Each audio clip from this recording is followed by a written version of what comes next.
O foco da nossa análise de hoje é o universo absurdo de The Amazing Digital Circus. E é com essa energia caótica e fascinante que eu dou as boas-vindas a toda a comunidade, que respira animação 2D e 3D. Aos estudantes, aos profissionais da área e aos fãs apaixonados por esse meio. Para mais um mergulho profundo nas engrenagens da animação moderna. Isso aí.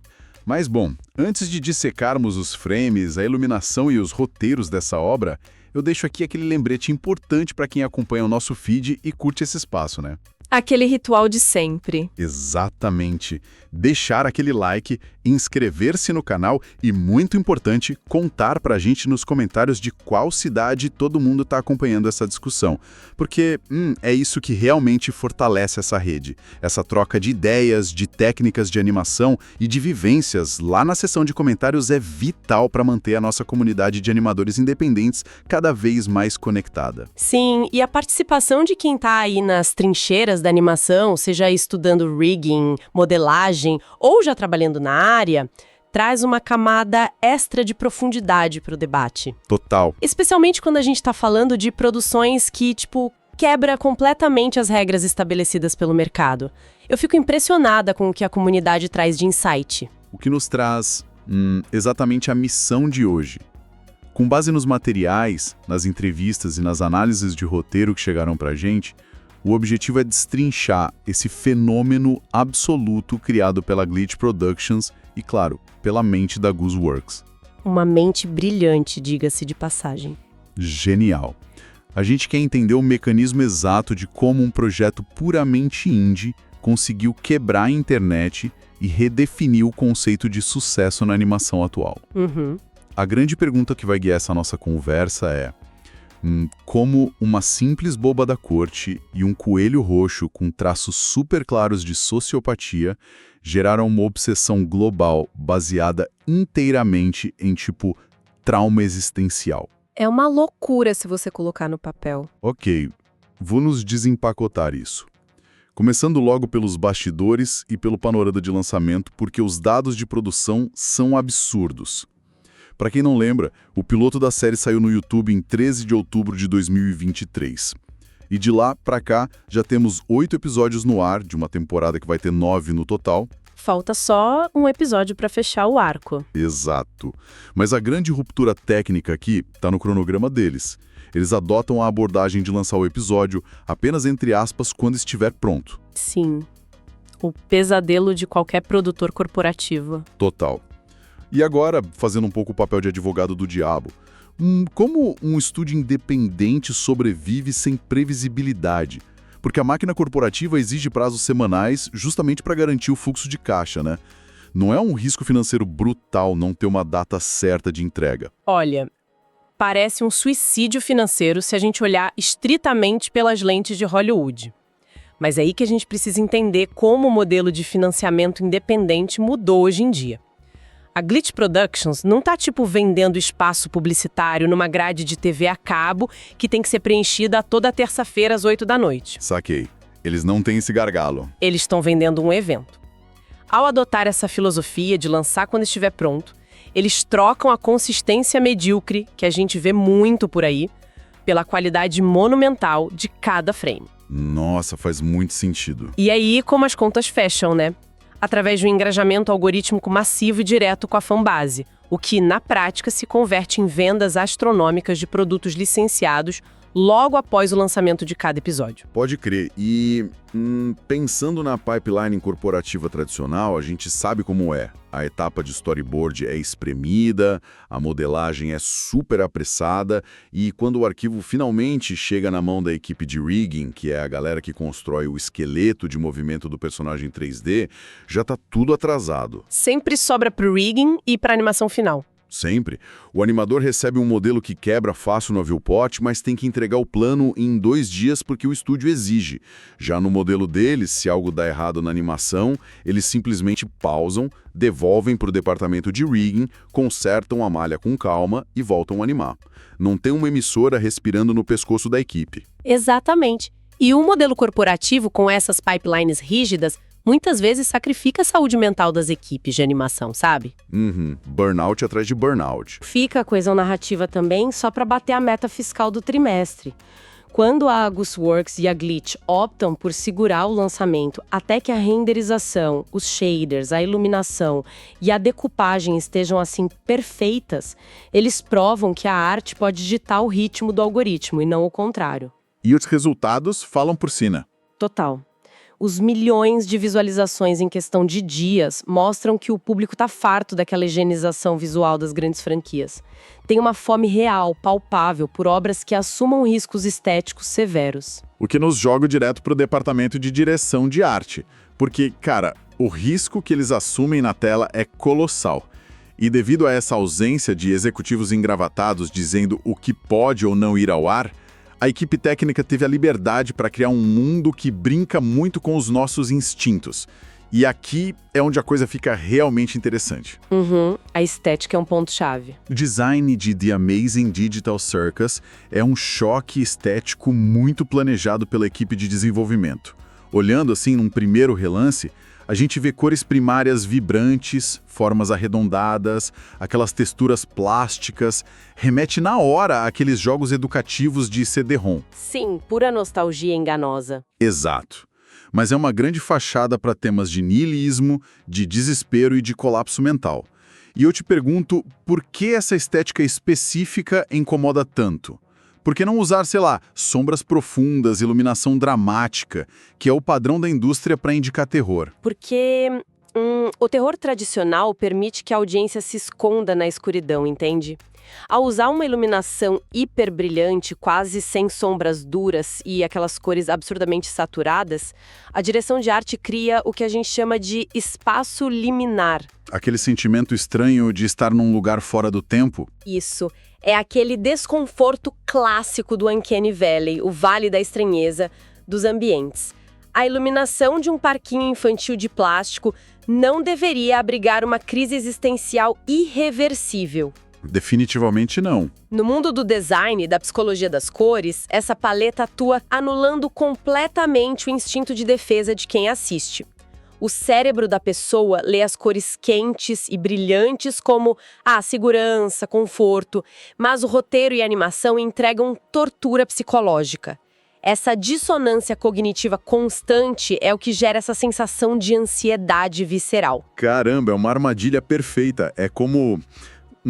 Sabe quando a gente baixa um software que tem uma interface de usuário belíssima, toda amigável, cheia de botões coloridos, mas que na verdade está lá silenciosamente corrompendo e deletando todos os arquivos essenciais do disco rígido em segundo plano? Nossa, ótima analogia. É bem por aí. O perigo não tem cara de perigo. E isso se reflete diretamente na construção, no design mesmo, dos personagens. Se a gente pegar o contraste entre o Kane e o Jax, por exemplo. O Kane é a inteligência artificial, o mestre de cerimônias. O design dele é literalmente uma dentadura gigante flutuante com olhos soltos lá dentro. É perturbador. É uma bizarrice anatômica que impõe um otimismo forçado, maníaco, que chega a dar agonia no animador que está assistindo. E do outro lado da sala a gente tem o Jax, o coelho roxo, que carrega um cinismo tão afiado e uma apatia pelo sofrimento alheio que ele opera quase como um sociopata na história. A genialidade por trás desses dois, em termos de rigging e modelagem, é como o design dita a função narrativa deles.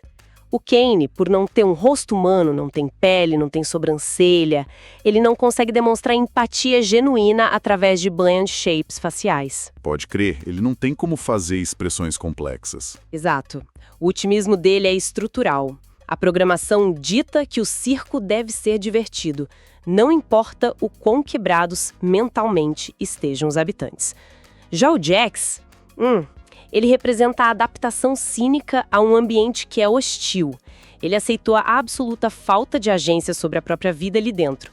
Ele decidiu que, se tudo é inútil, o caos é a única fonte de entretenimento que restou. Que loucura. E bem no meio desse caos todo cai de paraquedas a protagonista, a Pomi.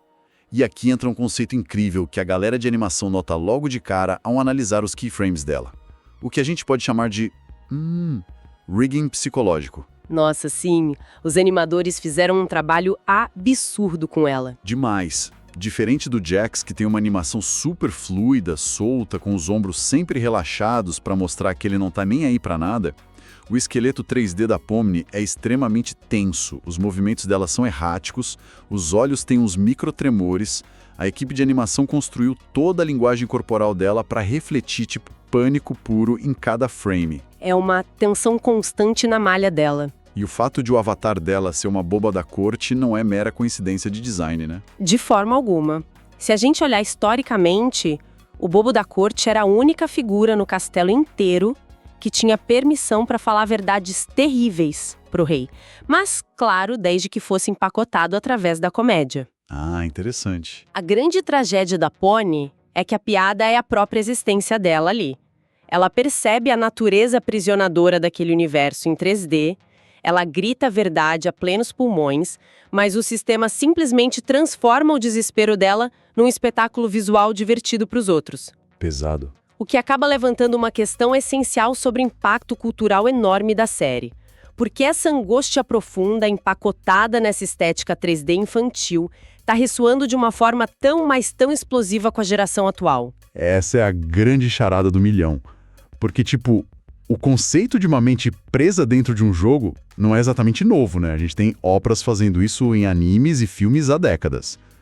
Mas a maneira como o circo aborda isso atinge um nervo muito específico de quem consome internet hoje. Com certeza, tem uma pegada muito atual. A sensação de não ter portas para sair e de ter a própria voz silenciada ou alterada por uma inteligência artificial que não entende nada do contexto humano. Falando abertamente aqui, isso é a tradução literal da experiência de estar cronicamente online hoje em dia. Sim, o circo é, no fim das contas, a personificação visual da ansiedade digital moderna. Pensa bem, quando a Pomni surge no mundo pela primeira vez, ela descobre que esqueceu o próprio nome e recebeu um avatar sobre o qual ela não teve escolha nenhuma de personalização. Ela não teve acesso ao painel de criação de personagem? Nenhuma!